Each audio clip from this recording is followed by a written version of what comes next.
आज हम शुरू करने जा रहे हैं पार्ट 4 महाकवि कालिदास। ठीक है, इस पार्ट में हम महाकवि कालिदास के बारे में पढ़ेंगे।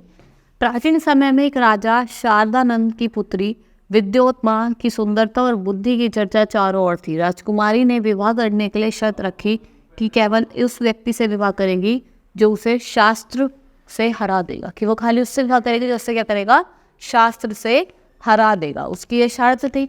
देश विदेश से अनेक विद्वान आए पर उनमें से कोई भी विद्योत्मा को शास्त्र से हरा नहीं सका। कुछ विद्वान ने राजकुमारी का घमंड तोड़ने के लिए उसे बदला लेने की सोची। कुछ विद्वानों ने राजकुमारी को जो घमंड था उससे बदला लेने की सोची।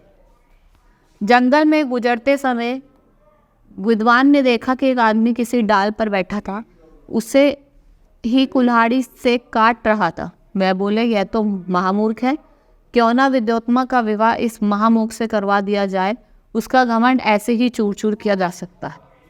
वो सोचते हैं, विद्वान सोचते हैं ये तो बड़ा ही बेवकूफ, क्या क्यों ना इसका विवाह किससे करा जाए, क्या किराए विद्योत्मा से करा जाए तो उसका घमंड अपने आप चूर चूर हो जाएगा। विद्वानों ने उस युवक को पेड़ से नीचे बुलाया और उससे कहा, अगर तुम मौन रहो तो हम तुम्हारा विवाह एक सुंदर राजकुमार से करवा सकते हैं। युवक ने यह सुनकर खुश हो गया।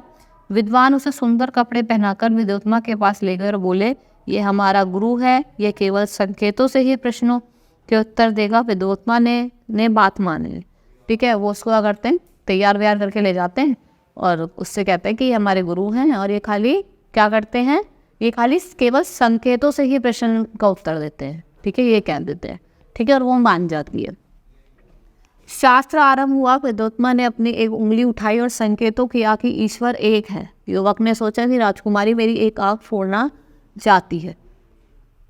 अंततः उत्तर से उसने अपनी 2 उंगलियां उठा दी। विद्वानों ने युवक के इस संकेत को व्याख्या करते हुए कहा, आत्मा और परमात्मा अलग अलग है। उसने क्या कहा, आत्मा और परमात्मा दोनों क्या है, अलग अलग है। इस बार राजकुमारी ने अपनी 5 उंगलियां उठा दी और संकेत किया कि हमारे शरीर 5 तत्व से मिलकर बना है और संसार में सबसे श्रेष्ठ है। यह देखकर युवक ने सोचा कि राजकुमारी मुझे थप्पड़ मारने की धमकी दे रही है। इसके उत्तर से उसने अपनी मुट्ठी बांधकर घूसा बनाया और ऊपर उठा दिया। ठीक है, वो उसको ऐसे करके 5 उंगली दिखाती है तो उसको लगता है युवक को कि मुझे थप्पड़ मारने का संकेत दे रहे, तो वो भी ऐसे मुक्का बनाते उसको उठा के दिखा देता है। विद्वानों ने युवक के संकेत की व्याख्या करते हुए आत्मा 5 तत्वों से भी श्रेष्ठ है, वो कहता है कि आत्मा क्या है, 5 तत्वों से भी श्रेष्ठ है। ऐसे उत्तर सुनकर विद्योत्मा बहुत खुश हुई और उसने उस युवक से विवाह कर लिया।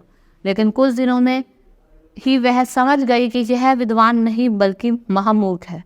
उसने कालिदास को महल से बाहर निकलवा दिया। ठीक है, जब उसको कुछ दिनों में पता चला कि तो महामूर्ख से क्या करा, कालिदास को अपने महल से बाहर निकलवा दिया।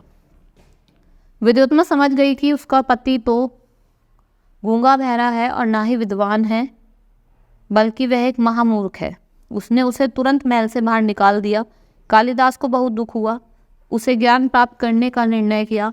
अनेक वर्षों तक शिक्षा प्राप्त की और बहुत विद्वान बन गया। उसने कई प्रसिद्ध नाटकों की रचना की, जैसे अभिज्ञान शकुंतलम, मेघदूतम आदि।